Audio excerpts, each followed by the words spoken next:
Picture perfect, you don't need no filter. Go just make them drop dead. Assalamualaikum warahmatullahi wabarakatuh. Perkenalkan, nama saya Ramuna, NPM 306215627, kelas 21 atau 03, semester 4, Prodi PGSD, instansi STKIP PGRI Banjarmasin. Acara yang saya hadiri, seminar nasional sebagai narasumber 1. Tujuan acara untuk mengajak generasi muda lebih aktif dalam mempromosikan pariwisata berkelanjutan.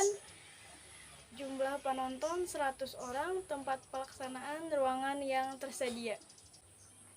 Dengan tema pidatonya generasi muda dan peran aktif dalam mempromosikan pariwisata berkelanjutan, dan judul pidatonya generasi muda atau generasi milenial berperan aktif dalam mempromosikan pariwisata berkelanjutan. Bismillahirrahmanirrahim. Assalamualaikum warahmatullahi wabarakatuh.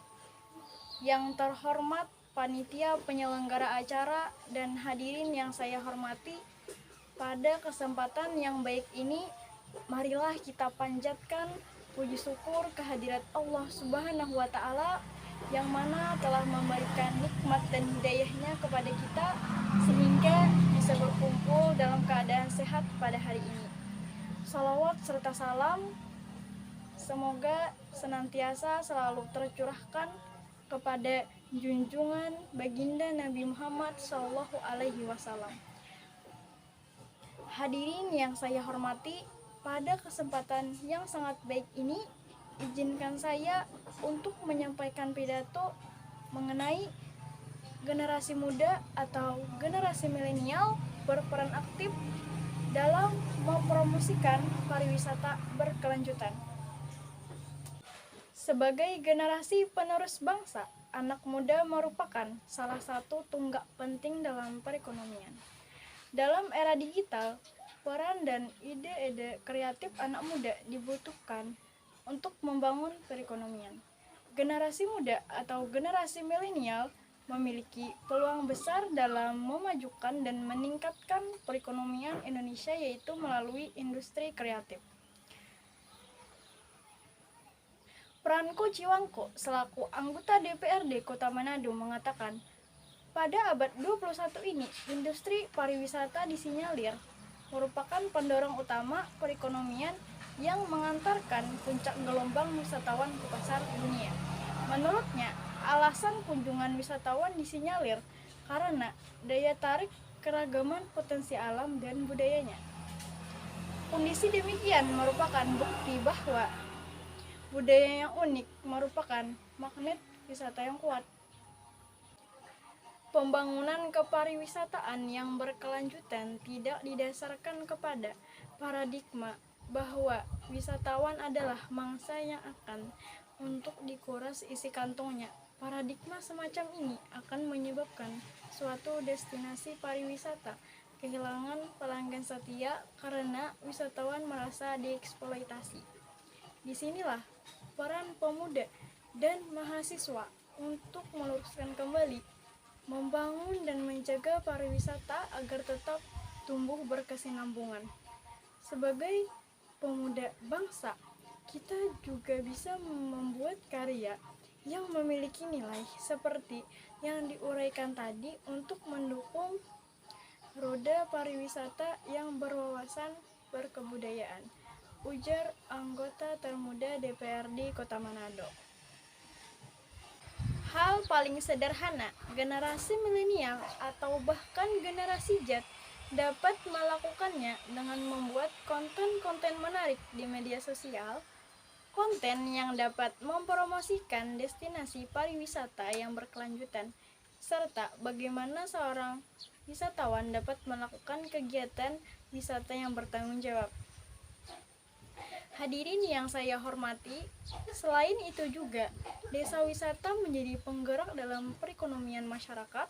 Pasalnya, desa wisata memiliki potensi besar dalam membangkitkan sektor pariwisata dan ekonomi kreatif di Indonesia yang memiliki keunikan dan kekhasan tersendiri.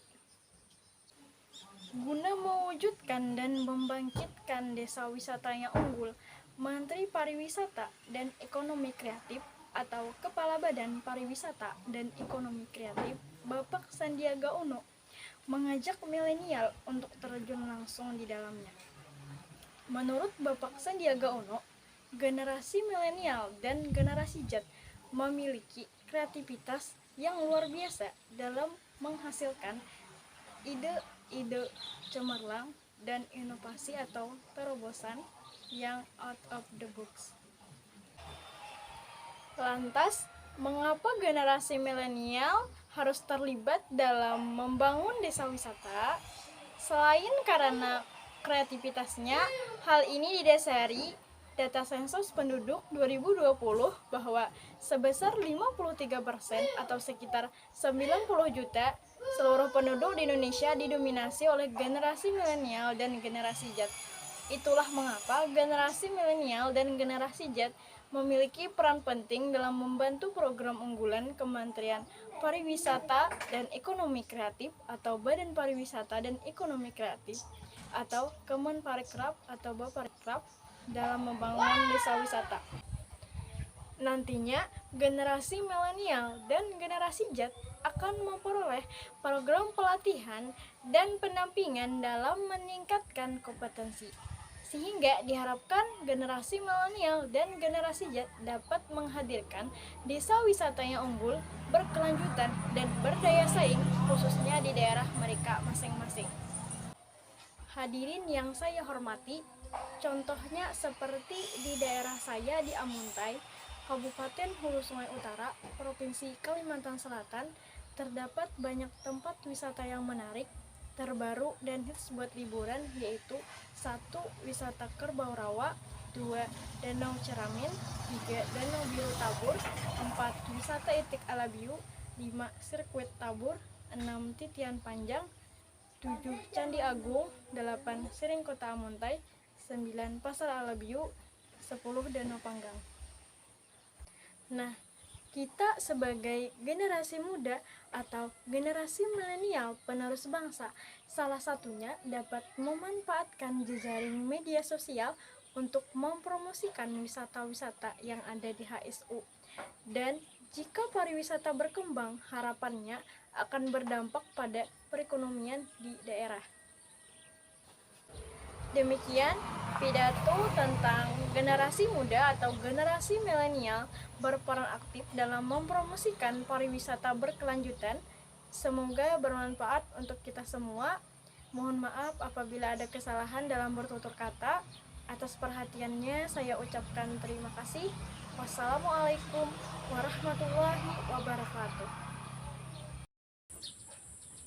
Di sini saya akan membuat video persuasif promosi kampus STKIP PGRI Banjarmasin. Pusing nyari kampus, bingung nentuin jurusan, lulus sekolah hanya ingin kuliah di bidang pendidikan, STKIP PGRI Banjarmasin solusinya. Kenapa harus STKIP PGRI Banjarmasin? Karena STKIP PGRI Banjarmasin merupakan kampus dengan akreditasi B, sarana dan prasarana lengkap, ada laboratorium IPA Biologi, laboratorium bahasa, laboratorium komputer, laboratorium digital, perpustakaan, musala, sarana olahraga, pendopo seni, bengkel seni, studio musik, dan ruang micro teaching. Untuk biaya SPP per bulannya 525.000 untuk reguler dan 690.000 untuk non-reguler. Non-reguler dibuka jika memenuhi kuota minimal 15 orang. Kampus STKIP PGRI Banjarmasin menerima mahasiswa baru tahun akademik 2023 sampai 2024. Program studi apa saja yang ada di STKIP PGRI Banjarmasin?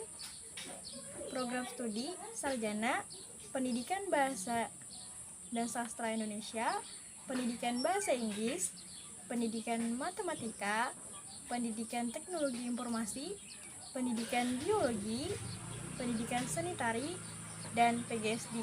Dan ada juga tersedia beasiswa, KIP kuliah, dan Lajis PPLP PT PGRI Banjarmasin. Wow, menarik bukan? Tentunya STKIP PGRI Banjarmasin akan menjadi solusi yang tepat buat kalian yang ingin mengembangkan bakat dan kuliah di bidang pendidikan. Ayo segera daftar menjadi mahasiswa STKIP PGRI Banjarmasin. Ayo kuliah di STKIP PGRI Banjarmasin. Untuk informasi lebih lanjut, silakan hubungi narahubung. Picture perfect, you don't need no